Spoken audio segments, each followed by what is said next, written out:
Bom, hoje em dia se fala muito em guerra cultural, né? A tal da pauta de costumes que esse ser desprezível e asqueroso traz para o debate das eleições.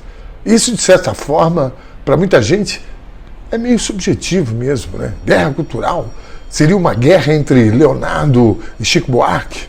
Ou entre Gustavo Lima e Zé Cabaleiro? Claro que não, né? A guerra cultural se dá por uma visão de mundo. Por exemplo, do ponto de vista científico, para nós é elementar, é público e notório que nós dependemos da ciência para os avanços civilizatórios. Por exemplo, as vacinas. Desde o século XIII, a humanidade entendeu a necessidade do investimento na ciência para que a gente estancasse a peste negra que matou milhões de pessoas pelo mundo. Antes disso, a igreja mandava queimar as bruxas, os cientistas. Enquanto os cientistas pediam, pelo amor de Deus, para o povo evitar as aglomerações por conta do contágio, as igrejas pediam para o povo ir rezar nos templos, e isso, obviamente, contribuiu com a contaminação e matou outros milhões de pessoas. Foi a partir daí que a humanidade também entendeu a necessidade de separar o poder religioso do poder político. A contribuição da ciência para a sociedade é inquestionável. Foi através dela que se possibilitou avanços na saúde, na alimentação, no meio ambiente, na tecnologia, das energias e mais uma porrada de coisas, melhorando, obviamente, a qualidade de vida das populações e enriquecendo as sociedades intelectual e culturalmente. Isso até pouco tempo atrás era inquestionável. E na esteira dessa histeria que esses doidos, com todo respeito às pessoas portadoras de doenças mentais, obviamente, mas é nesse campo que o Bolsonaro e seus seguidores mais atuam. Enquanto morriam quase 5 mil pessoas por dia aqui no Brasil, vítimas da pandemia do Covid, os bolsonaristas diziam que, imagina, isso não existe. O distanciamento social, frescura, as máscaras, isso não funciona. A vacina, bobagem, não precisa vacinar. Isso fez com que o Brasil tivesse um dos piores desempenhos no combate à pandemia. E pior, fez com que o índice de vacinação contra outras doenças já controladas despencasse.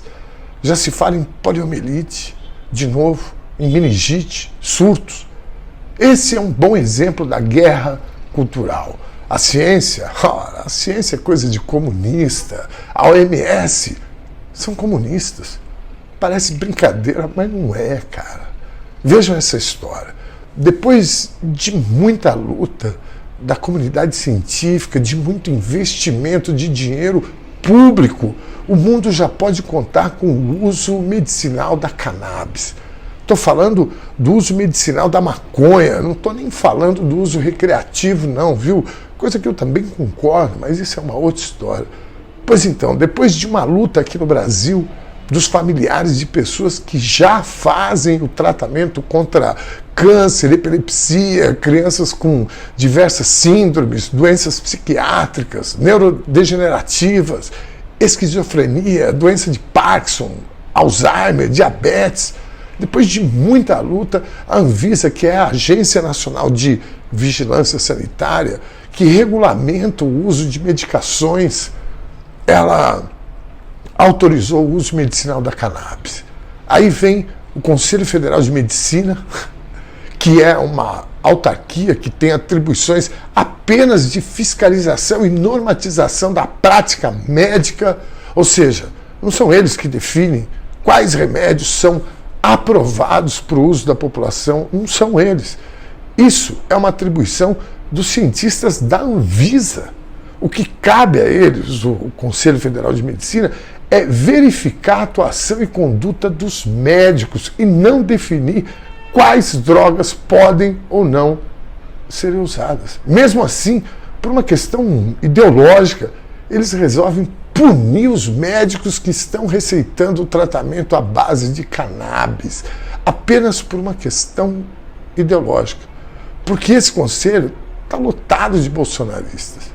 Os mesmos que achavam legítimo que os médicos receitassem cloroquina no combate à Covid.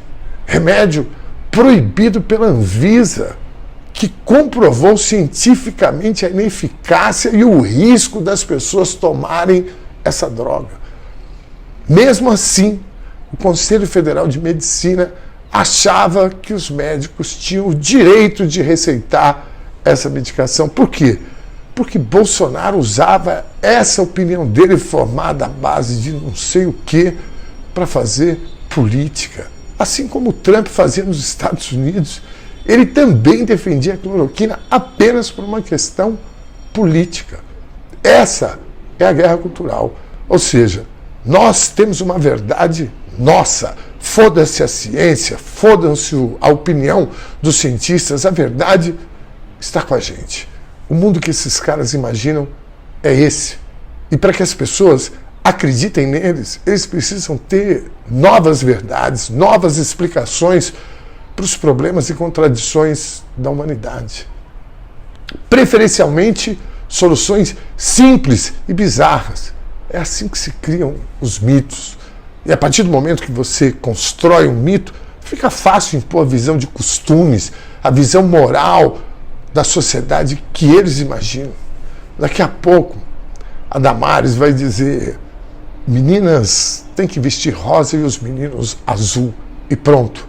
Ela é senadora eleita. Reúne uma maioria e aprova a lei. Enquanto isso, os lunáticos saem às ruas agredindo mães e pais que vestem seus filhos com outras cores. A proposta vai para a Suprema Corte, até lá eles já teriam maioria. O Bolsonaro fala, assim como o Trump falava, em aumentar o número de ministros da Suprema Corte, não é mesmo? E pronto, está imposta a visão de mundo deles. Assim como a minissaia. As mulheres evangélicas não podem andar de minissaia, não é mesmo? Pois bem, vocês imaginam amanhã a bancada evangélica resolve proibir as mulheres do Brasil de usarem minissaia? Eles têm maioria no Congresso, no Senado, aprovam a lei, o povo chia, onde já se viu? É um absurdo, o movimento feminista reage, a imprensa reage, eles metem fogo em alguns jornais, metem a porrada nas feministas. Esses psicopatas começam a perseguir as mulheres que insistem em andar de minissaia. Vocês acham que não tem gente para isso? Está cheio de homem machista, que a mulher dele, as irmãs, as filhas, só usam minissaia porque o cara não tem como proibir. Mas se tiver uma lei dessas, o cara apoia na hora e vira militante, caçando mulheres de minissaia por aí. Eu não tenho dúvida disso. Isso é batata. Pois é. Gente, esses são exemplos da guerra cultural que esses monstros trazem para o debate eleitoral. E pior, é a proposta deles de mundo. Esses caras são reacionários, esses caras são perturbados. O Brasil não é isso. O Brasil não é dessa gente. Pensa aí, você gostaria de morar num país atrasado, que persegue mulheres, gays, pretos e pobres, que quer resolver tudo na bala, na violência? Vocês viram o que esses caras fizeram lá dentro da Basílica de Aparecida, no dia da padroeira do Brasil? Vamos juntos pelo Brasil, fora Bolsonaro. Diga não a essa gente reacionária, diga não aos fascistas, aos homofóbicos, diga não ao preconceito, diga não aos racistas, aos machistas. Bora ser feliz de novo, dia 30 de outubro, vote Lula.